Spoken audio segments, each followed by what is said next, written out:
দেশনেত্রী বেগম খালেদা জিয়া যদি কবর থেকে উঠে এসে আরেকবার দাঁড়াতে পারে, উনি এই ৭২-এর মুজিববাদী সংবিধানকে ছুঁড়ে মারবেন, সাথে সাথে তার কুলাঙ্গার পুত্র বাংলাদেশের মানুষের সাথে বেইমানি করা জনাব তারেক রহমানকেও ছুঁড়ে ফেলবেন। মজলুম জননেতা মাওলানা আব্দুল হামিদ খান ভাসানীকে ৭৯ সালে এসে আবার কবর থেকে জীবিত করে দিতে পারেন যিনি, আমার মনে হয় ওনার চেষ্টা করা উচিত দেশনেত্রী বেগম খালেদা জিয়াকে জীবিত করা যায় কিনা। জনাব তারেক রহমান নিজের দলের ইতিহাসই তো জানে না। যেই ব্যক্তি নিজের দলের ইতিহাসই জানে না, নিজের দলের নেতাকর্মীকেই জানে না, উনি বাংলাদেশকে কিভাবে জানবে আর বাংলাদেশকে কিভাবে চালাবে, এটা এখন আমাদের প্রশ্ন। গণভোটকে এই সরকার মানতে চায় না, এটা আমরা সবাই বুঝে গেছি। ৭০ ভাগ মানুষ যেই গণভোটে হার পক্ষে বক্তব্য রেখেছে, প্রস্তাবনা দিয়েছে, সমর্থন দিয়েছে, ভালোবাসা জানিয়েছে, ভোটও দিয়েছে, সেই ৭০ ভাগকে এই মুহূর্তে বিএনপি সরকার মানতে চাইছে না, জনাব তারেক রহমান মানতে চাইছে না।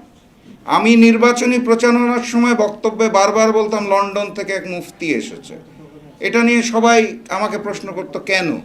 আমি বলতাম লন্ডন থেকে আসার পর উনি ইসলামের ইতিহাস বিকৃত করা শুরু করেছে, ওনাকে আমি কী নামে ডাকবো, এই কারণে বলি লন্ডনের মুফতি। তারপর দেখলাম উনি আসলে ইসলামের ইতিহাস না, উনি বাংলাদেশের ইতিহাসই পাল্টে দিচ্ছেন। ভূখণ্ডের আমের জায়গায় কাঁঠাল উৎপাদন সৃষ্টি করেছেন, রংপুরের জায়গায় বগুড়া বসায় দিচ্ছেন, এইভাবে করে উনি বাংলাদেশের ইতিহাসও পাল্টে দেওয়া শুরু করলেন। গতকালকে দেখলাম ইসলামের ইতিহাস, বাংলাদেশের ইতিহাস দরকার নাই, জনাব তারেক রহমান নিজের দলের ইতিহাসই তো জানে না। যেই ব্যক্তি নিজের দলের ইতিহাসই জানে না, নিজের দলের নেতাকর্মীকেই জানে না, উনি বাংলাদেশকে কিভাবে জানবে আর বাংলাদেশকে কিভাবে চালাবে, এটা এখন আমাদের প্রশ্ন।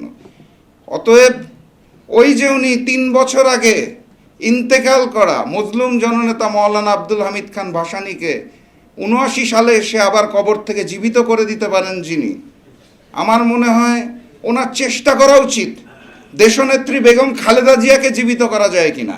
কারণ আমি নিশ্চিত দেশনেত্রী বেগম খালেদা জিয়া যদি কবর থেকে উঠে এসে আরেকবার দাঁড়াতে পারে, উনি এই ৭২-এর মুজিববাদী সংবিধানকে ছুঁড়ে মারবেন, সাথে সাথে তার কুলাঙ্গার পুত্র বাংলাদেশের মানুষের সাথে বেইমানি করা জনাব তারেক রহমানকেও ছুঁড়ে ফেলবেন, এটা আমি বিশ্বাস করি।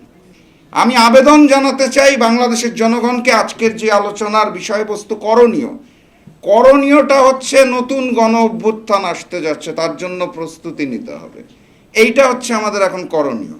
কারণ দিল্লির পরিকল্পনায় শিলং থেকে ট্রেনিং প্রাপ্ত বাংলাদেশের প্রক্সি প্রধানমন্ত্রী সালাউদ্দিন সাহেবের নির্দেশনায় নতুন বাংলাদেশ চলবে না।